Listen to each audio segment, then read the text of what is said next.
ದೆಹಲಿಯ ವಜೀರಾಬಾದ್ನಲ್ಲಿ ಐಸಿಐಸಿಐ ಎಟಿಎಂನಲ್ಲಿ ಕಳ್ಳತನ ಮಾಡಲಾಗಿದೆ. ಸೆಕ್ಯೂರಿಟಿ ಗಾರ್ಡ್ ಮೇಲೆ ಗುಂಡಿನ ದಾಳಿ ನಡೆಸಿದ ದುಷ್ಕರ್ಮಿಗಳು ಎಟಿಎಂ ದೋಚಿ ಬ್ಯಾಗಲ್ಲಿ ಹಣ ತುಂಬಿಸಿಕೊಂಡು ಹೋಗಿದ್ದಾರೆ. ಘಟನೆಯ ಎಲ್ಲಾ ದೃಶ್ಯಗಳು ಸಿಸಿಟಿವಿಯಲ್ಲಿ ಸೆರೆಯಾಗಿದೆ.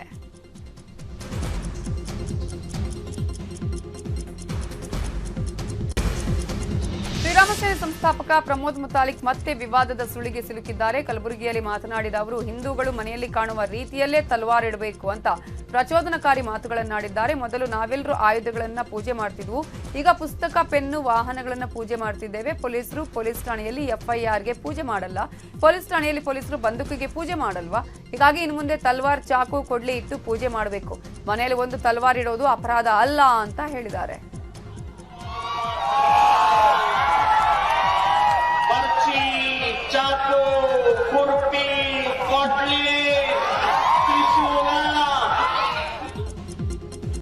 PMEGP ಸ್ಕೀಮ್ ಅಡಿಯಲ್ಲಿ 10 ಲಕ್ಷ ಸಾಲ ತಗೊಂಡು ಸ್ವಂತ ಬಿಸ್ನೆಸ್ ಶುರು ಮಾಡಬೇಕಾ?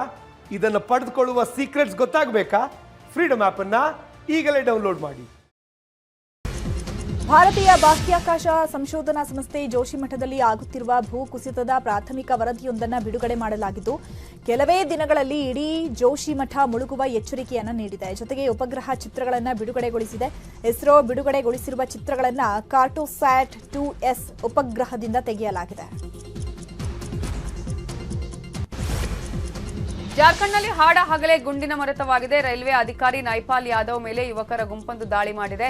ಇಬ್ಬರು ಯುವಕರು ಗುಂಡಿನ ದಾಳಿ ಮಾಡಿದ್ರೂ ಕೂಡ ಒಂದೇ ಒಂದು ಗುಂಡು ತಗುಲಿಲ್ಲ. ಶೂಟೌಟ್ನ ದೃಶ್ಯ ಸಿಸಿಟಿವಿಯಲ್ಲಿ ಸೆರೆಯಾಗಿದೆ.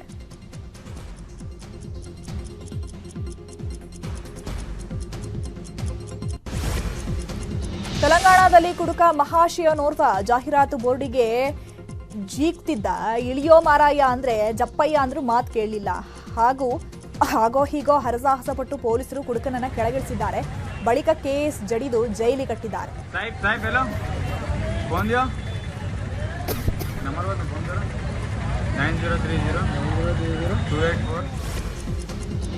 ನಮ್ಮ ನೆರೆಯ ಮಹಾರಾಷ್ಟ್ರ ಒಂದು ಅಪರೂಪದ ಘಟನೆಗೆ ಸಾಕ್ಷಿಯಾಗಿದೆ. ಸೊಲ್ಲಾಪುರದಲ್ಲಿ 106 ವರ್ಷದ ಅಜ್ಜಿಗೆ ಎಲ್ಲ ಹಲ್ಲು ಹೋದ್ರೆ ಹೊಸ ಹಲ್ಲು ಬಂದಿದೆಯಂತೆ.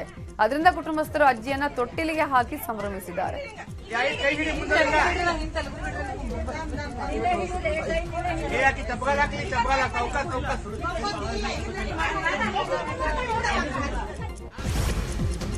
ನಟ ನಿರ್ದೇಶಕ ಗುರುಪ್ರಸಾದ್ ವಿವಾದದ ಮೂಲಕ ಸುದ್ದಿಯಾಗಿದ್ದಾರೆ. ಚೆಕ್ ಬೌನ್ಸ್ ಪ್ರಕರಣಕ್ಕೆ ಸಂಬಂಧಪಟ್ಟಂತೆ ಗುರುಪ್ರಸಾದ್ ರವರನ್ನ ಪೊಲೀಸರು ಬಂಧಿಸಿದ್ದಾರೆ.